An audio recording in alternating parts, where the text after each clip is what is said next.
in the sea. It is handy to have your house right by you all the time. The crab is a smart fellow. He carries his house around with him. He always stays home. He lives inside a shell. The shell is his house. His shell is hard. It protects him.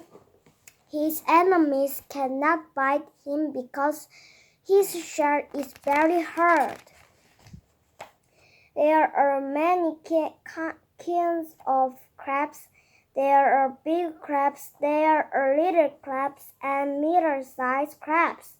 They come in different shapes and sizes. Each crab has 5 pairs of legs. In other words, each crab has 10 legs.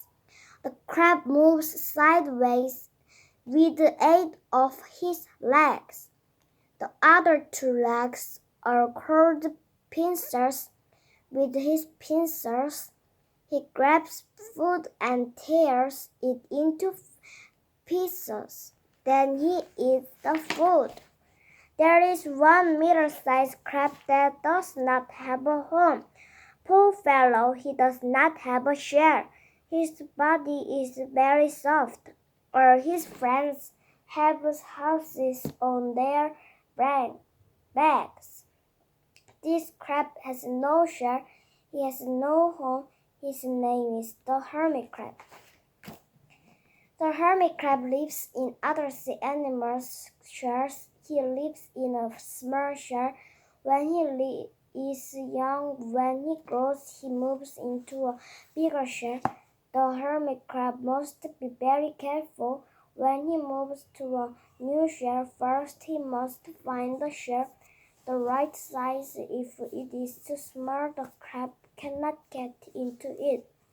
If it is too big, he will fall out of it. The new shell must be exactly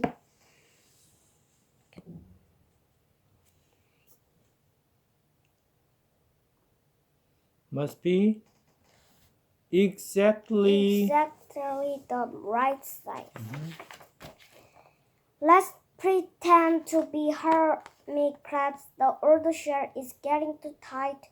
We need to find a new one. We search and search. Finally, we find a nice shell. It looks like the right size. We fill the shell all over. We do not want a house with cracks in it. We look inside. We do not want to live in a house with another sea animal. Good, the shell is empty. Now we must be especially careful. Many fish and many birds would like to eat us. We are nice and soft. We do not have a shell. Quick, Philip. We are in our new home. Now it is a very nice house. It is just the right size. We took out of our new house. We watch little fish swim past us. We see some big fish outside, some tiny plants float by. We catch them. We eat them. They taste good. Look over there. A snail is walking on the bottom of the sea. How could that be? A snail does not have legs. Ah, it's another hermit crab. His house is a big snail shell. Our house is a work shell. It is a very nice house. It is shiny and clean inside. It is a very comfortable house for a hermit crab. Most crabs, including hermit crabs, live in the sea, but nowadays we can see hermit crabs in town. They have become popular pets because they are cute and sensitive creatures. Next